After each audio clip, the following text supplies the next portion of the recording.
Mhm. Okay, right. Let's do all the settings, make sure nothing pops up.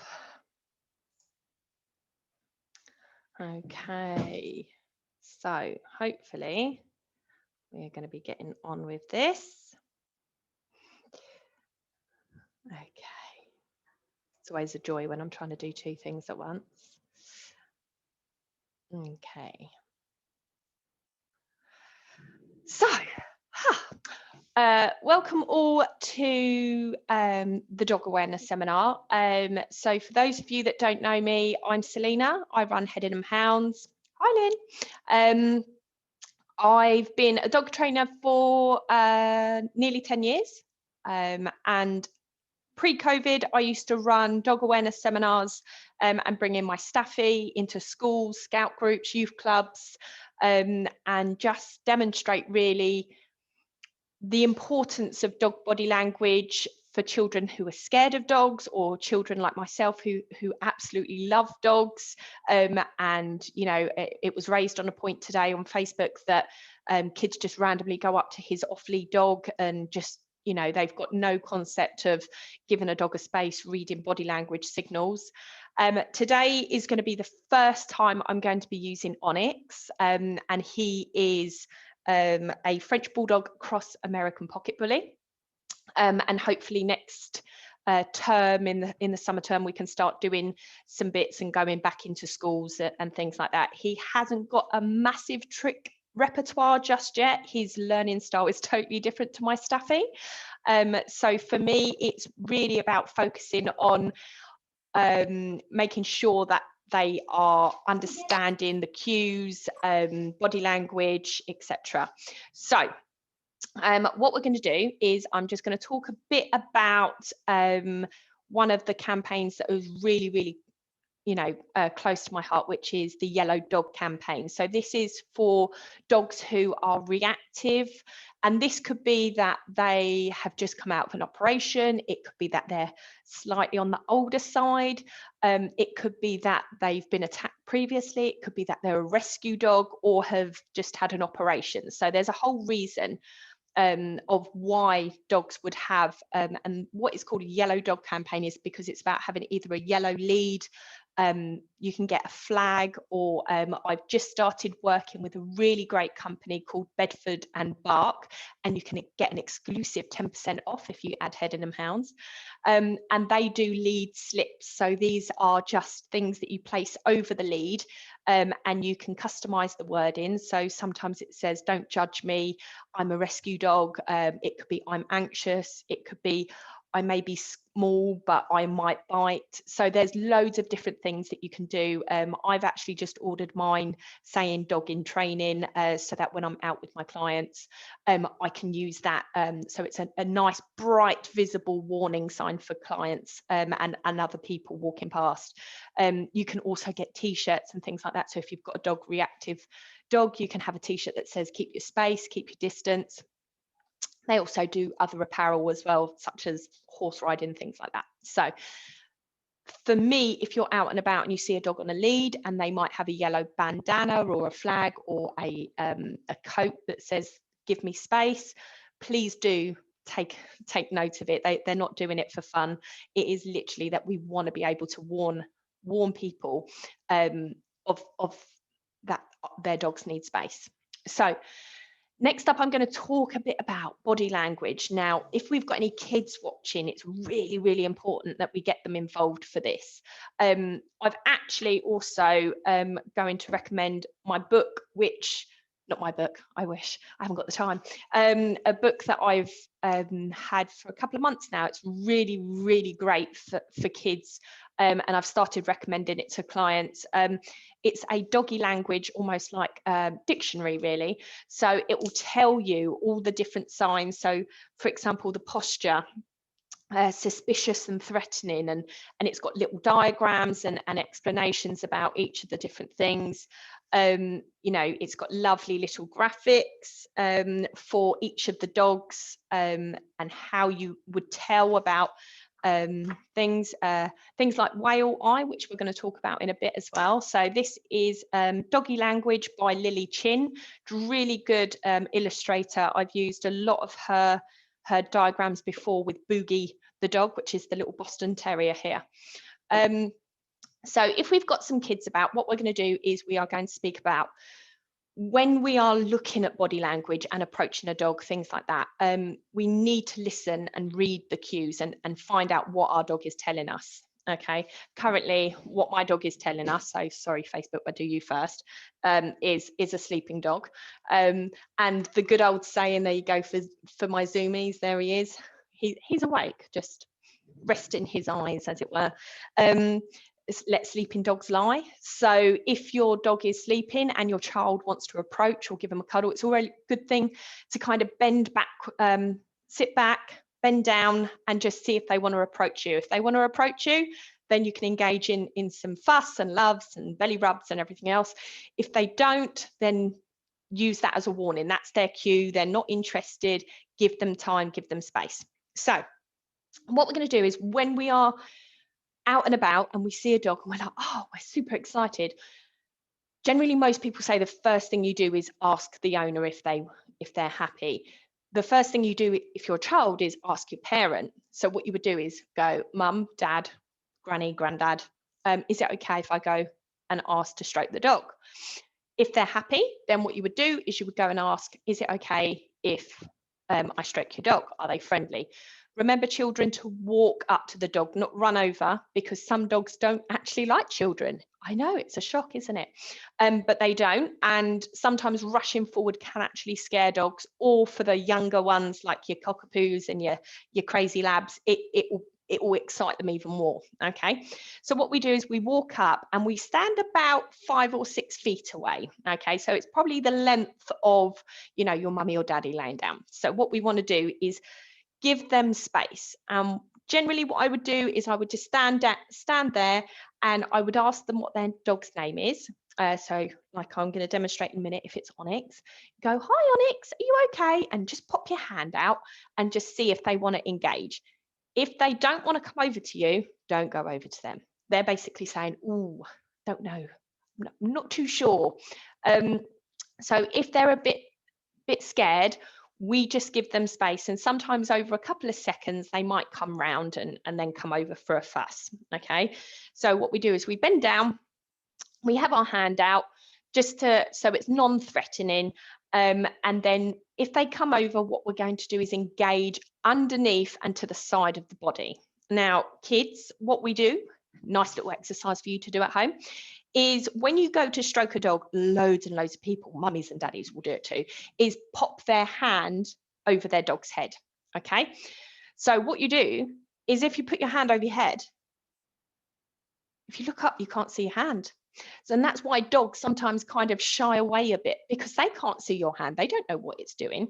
So if we pop our hand down and we can stroke the chin, the side, you know, like with Onyx, once you've done a chin rub, you can do that behind the ear, which is always a good favorite one, or down the side of the neck is my Staffy's, and down the side, nice, slow, calm strokes, and you really get that nice engagement from them. So we are going to go where you both can see me. So I'm just going to bend over and then hold my hand out. Onyx comes over. We're going to give him a little stroke behind the ear. Oh, yeah, it's that good bit on his back. Yeah. Hey. Oh, thank you. And you might get some kisses. Again, some people like kisses, some people don't. Okay. My husband hates kisses. Hates dog kisses, doesn't he? Yes, he does. Okay. So also, nice little shake. Also, dogs will, and especially puppies, if you're bending down, will jump up on you. So a good kind of tip to realize is, it's always polite if a dog doesn't jump up. So if you're the dog owner, often a good idea is to kind of scatter some treats on the floor. That will keep the dog's forepaws on the floor whilst the child or the person is engaging with them. Also, if you're standing up and the dog wants to say hello, okay, it's often a good idea to bend down and stroke and greet your dog. And as soon as they jump up, just ignore them. Oh, you're going to go sit on your bed now, are you? We're not doing training. It's okay. You don't have to sit on your bed. So it's always about waiting and seeing if they want that engagement. It's also really interesting as well. Recently, I done some videos where I was actually videoing myself interacting with my dogs and just seeing maybe that I'm over interacting with them. So what we do is we give them a little bit of fuss, and then I give them a couple of seconds, and guess what? Sometimes they walk away, and that's fine, because then sometimes they come back again. So we often kind of over interact with our dogs when we actually don't give them a chance to what we would class as escape or anything. So see if he comes over. You want to come over? No? Just going to stare at me? Come here. No? I see the waggy tail. Yeah. You want to come over now? Yes, good boy. So we generally do about 2 or 3 seconds of interaction, and then we stop. Now he's licking my hand, so he's saying he wants some more, so we do some more, and then we stop. And then he's like, where's more of my fuss? And then we do some more. There we go. Good boy. Okay. You good boy? Oh, yes. See, jump up now. So when they're jumping up, we're just going to ignore them and they'll pop down. Okay. So when we look at our hands, it's where we're placing our hands, making sure that the dog is feeling safe. When we're looking at our dogs, they display loads and loads of different behaviours and signals and warning signs how they're feeling. And sometimes as owners, we don't actually take into account how they're feeling. The biggest one for me is whale eyes. So what this is when their eyes are really, really, really bright. Okay, so that could be, they could be staring right at you and going, oh my God, I'm a bit scared of this child coming towards me. And that's a good cue for the owner of the dog to then either interact with them or just take them away for a couple of seconds just to try and kind of calm them down. Or they could be, if a child's near them, they could be turning away and looking at whale eye. And again, that's them turning their head is what we class as a calming signal. It's a signal to say, I'm a bit overwhelmed with this situation. Can we calm it down a bit? So we also look, Onyx has been doing some awesome signs whilst I've been chatting away. So he's done a yawn, okay. He's done a sit down and scratch your ear, okay. And these are what we class as displacement cues. Now this displacement is a behaviour out of context. So he's yawned, that's another one as well. And then he does a full body shake. So as if he was soaking wet, he shakes off. He's not wet. He hasn't really got an itch. He's just sitting there going, come on, I'm bored. There's a pot of sausage up there. I want us to do something. We'll do something in a minute. See, having another scratch now. Okay, so we're going to look at certain things in the dog. Okay, so they will also maybe lick their lips. See, I told you it's the first one. Hey, he wants some sausage. So, sit. Yes, good boy. So what we're going to do is not take out the office, look at all these different signs. So licking their lips, yawning, sitting down, scratching. They could start randomly sniffing the floor as if there was something there. Their ear position is really important as well. Unfortunately for Onyx, they are permanently stuck up. So it's looking at, have they gone from that position to kind of flat back? Which way are they looking as well? That's really important. Okay. And other things with their mouth, they could have really tense jaws, so it could be really, really tight. We're looking for like more of a soft mouth, so a smiley or a nice relaxed mouth. Same with the eyes, we want nice soft closing eyes. You know, we don't want them focused and fixed on something, we just want them to be quite happy and relaxed. Okay, now everybody knows about body position, so when they're very tense and stiff with a really high stiff tail at the back, that's what we class as quite assertive, so it's quite confrontational. Loads of people will say about tails, oh, it's okay, they're wagging their tail. How is the rest of the body would be my first thing, and how is the tail wagging? you know, is it wagging really high up and stiff and wigging really, really fast?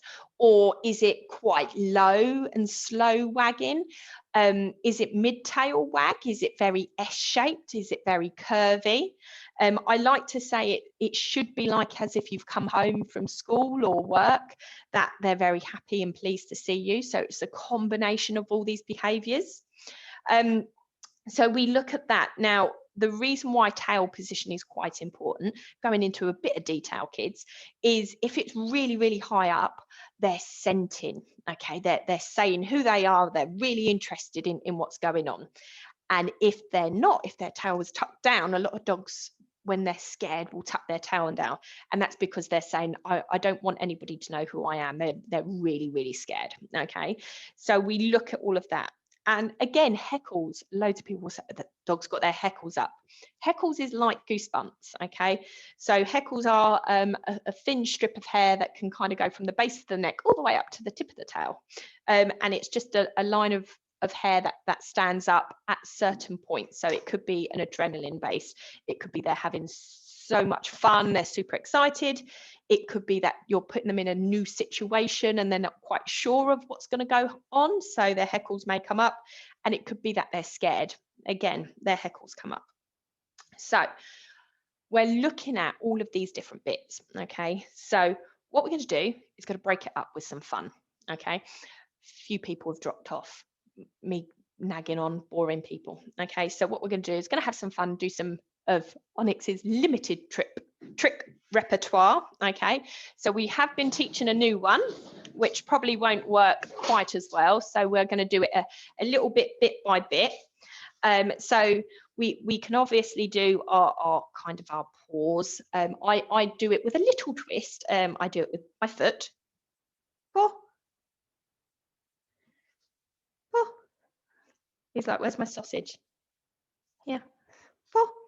This one. Don't make me look silly. Everyone's like, yay, the dog trainer's dog's failing. Oh, look, give me this one. Yeah, it's in my hand still, silly. Look, would never have any of this with Tucker, you know. Come here. Can we get you into a sit? And then can I have this? Oh, you want to do this paw now. Thank you very much. Okay, can I have this paw as well? And then the treats are in this hand. Oh, there we go. Very good. Well done.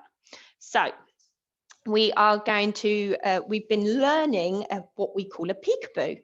So what we've done with Onyx is he's not a very good lure follower. So if you get a treat and you lure your dog, they will often follow the treat.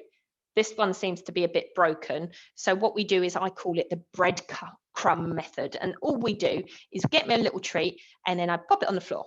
And then I pop it on the floor. And then I pop this one on the floor. And then what we do is we let him smell the treat, and then he goes into a little sit. Yes. And he drops the treat. So this is what I'm calling my peekaboo. I've done it with my other dogs. So we're going to let him smell the treat, and I'm going to pop it down. I'm going to pop it down here. Here. This. That's it. And then we should. Yes. Good boy. Good boy. I can hear my other dog at the door now. So then we try it again. And this time, I'm only going to drop the one treat and then he goes away. Come on. And then we should. Yes, good boy. Okay. So my other dog can do loads of tricks. He can roll over, he can speak, he can, oh, we can do a hand touch, can't we? We can do a hand touch. Touch. Yes. Touch. Yes. Good boy. Well done. Have your crumbs. Okay. So also what we cover in this is a bit of dog responsibility as well. So things like picking up your poo, keeping your dog on a lead, really important things like your dog must have an ID tag on their collar. So that's a good thing that you can check with your dog if you've got one at home, that they've got an ID tag. This means that if your dog gets lost, they can phone you up straight away and say, look, I found your dog, rather than relying on a microchip, which if your dog, if your dog got lost on Sunday evening, then they would have to take it to a vet and you wouldn't get them back until Monday. So it's really, really important that your dog's got a up-to-date ID tag.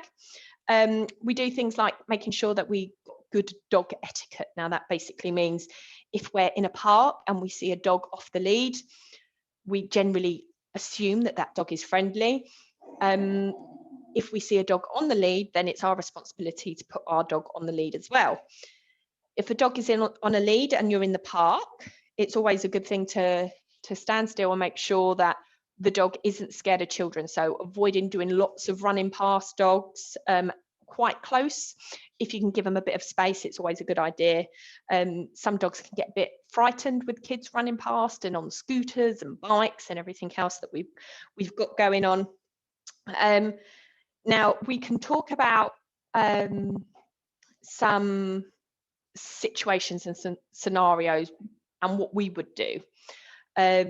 So I've been working with quite a few children recently who are really, really scared of dogs. Okay, and it's really important that as a dog lover myself, I don't judge people if they're scared of dogs, because I'm actually quite scared of random things like obviously spiders, but I'm not a lover of like things like polystyrene. You know, that's so bizarre. Yes, it is. However, it's not something I like to be near or touch, or things like the noise, and it makes me go all a bit weird. So what we do is we ensure that our dogs are behaved wherever we go.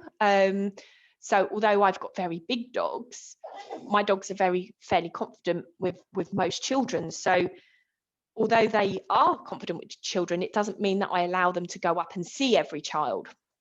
So we need to make sure that those children that are scared of dogs are also safe. They want to enjoy the park. I had a young boy who was too scared to play with his football team because it was held in a park where some of the parents would bring their off-lead dog, and the boy was too scared to play football in case the off-lead dog came onto the pitch, and that's not fair on him. So we've got to make sure that we are doing the best that we can as owners as well as parents as well. So if we are out at the park playing football and a dog rushes over and grabs hold of your ball, the best thing to do is stand still, wait for the owner to come and retrieve the dog and your ball. I personally wouldn't go and take a ball off a dog that I didn't know. It's always best just to stand still and wait for the owner to come and collect the dog. We say stand like a tree. So if we are, although stand like a tree, everybody thinks of like a tree like in your nativity play. If you wave your arms up in the air, kids, the dog's going to jump up because they think you're playing. So I generally kind of stand with my arms folded. That means that they can't get hold of my fingers or anything like that. And avoid eye contact with the dog. This is a calming signal that dogs display to each other. So dogs speak canine body language and we speak English, other languages as well. So we need to make sure that we're understanding how to effectively communicate with other dogs as well. So things like literally turning your head and not making any eye contact is a really, really good kind of thing to do. So Onyx down here is whining at me because I've got sausages in my hand. So if I look at him, he will more likely whine more because he feels like I'm communicating with him, although he's not doing it now. We were trying to do a beg earlier as well. Should we try that again? We can try it again. Should we try it on camera? I don't think you'll do it. We'll give it a go in a minute. So what we look at is how can we communicate with dogs so that they understand us. Running around, screaming, waving our arms in the air, getting really panicked isn't going to help your dog, okay, or the situation. However, standing still and kind of looking away will help. Okay, we have a question. What if the child has autism or other special needs? Then it's our responsibility to, good question, Michelle. I work with a really good charity as well. If you want to donate, please do. It's Dogs for Good. They're a fantastic charity that work with children and dogs not dogs that have autism, children that have autism with support dogs. When we have children with special needs, we're often out at the park with them. So depending on their age and the severity of the disability, what we want to make sure is that our child understands how we need them to act and how we need them to act in certain situations.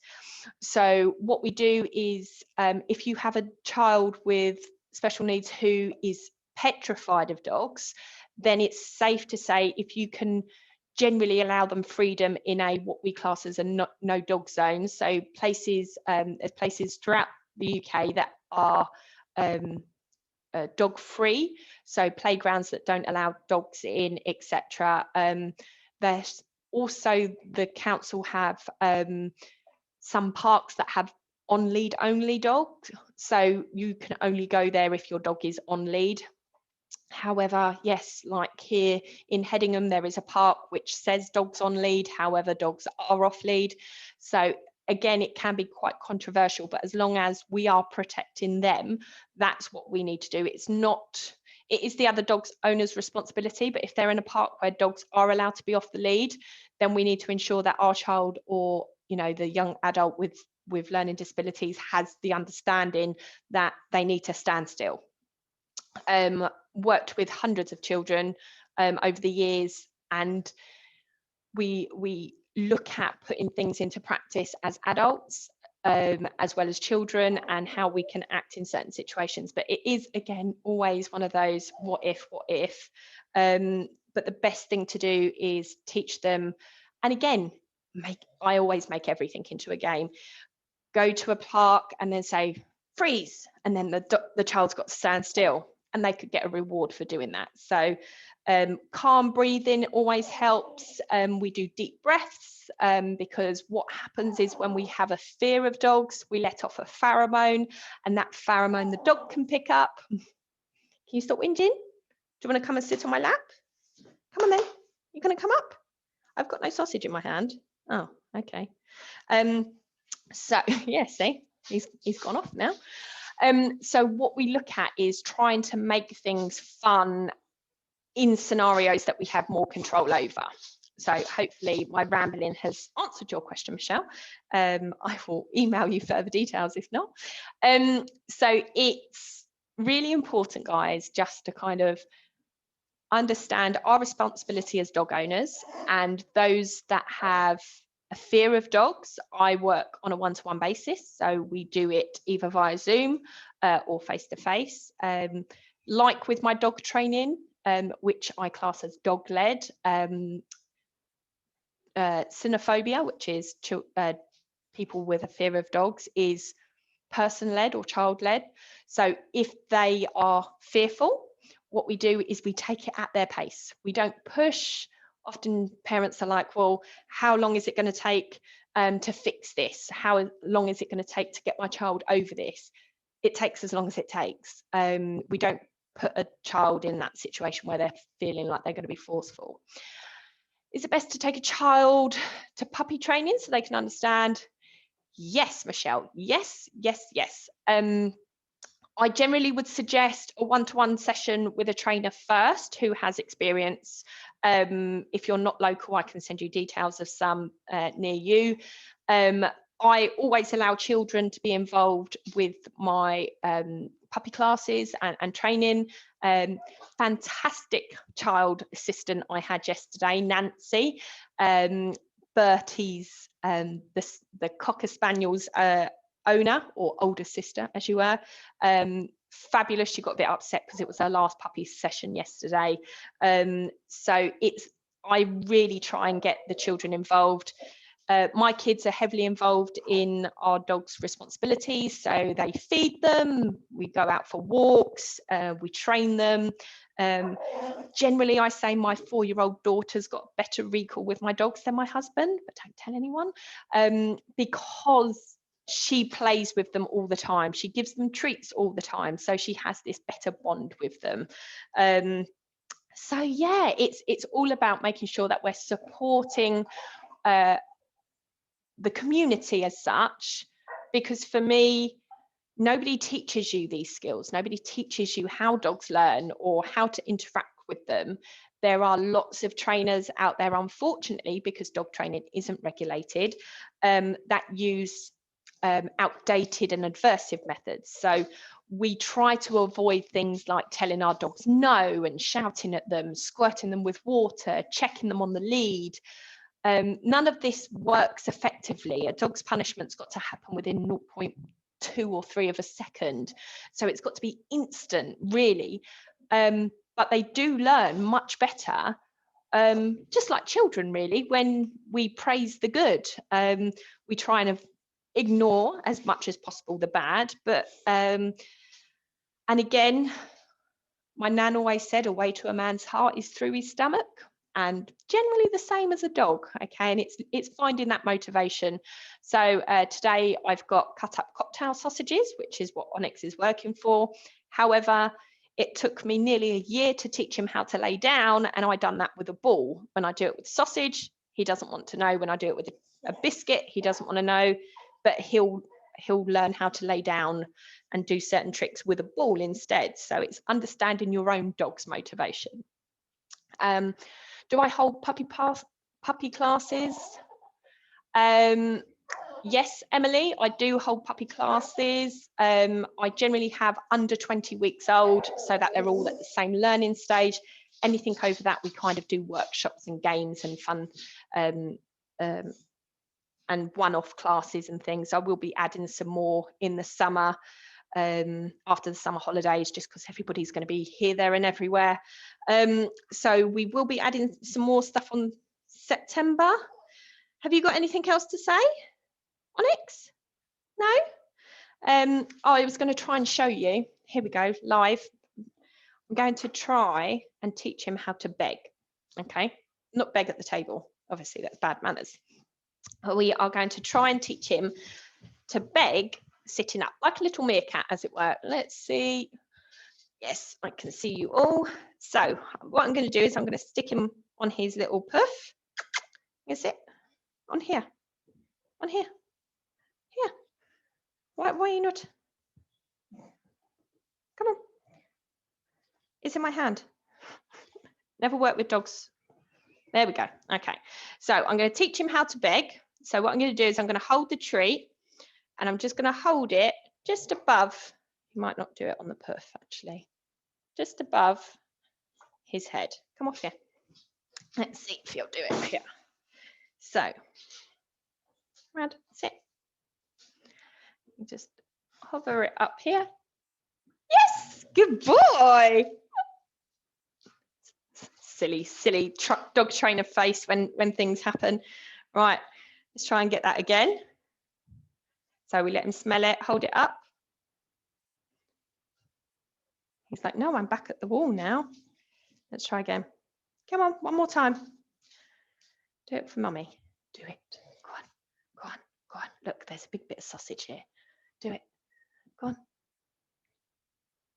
Here, here. No, you've gone sideways. You've gone sideways. There we go. That's nice. Go on, go on. No, come on. One more. Come on, because people are getting bored. Or they're just going to laugh at me. Go on, go on. Go on, you know you want to. You know you want to. No? You're going to catch it? Yeah, you catch though, won't you? Catch. Good boy. Can I have a kiss? Yeah, good boy. Okay, guys. So managed to get something live. If you've got any questions, Facebook me, email me, WhatsApp me. I hope you've enjoyed it. And again, any donations I accept for Dogs for Good. Brilliant charity. And don't forget your doggy language book as well. It's really, really helpful. So take care, guys. See you soon. Bye.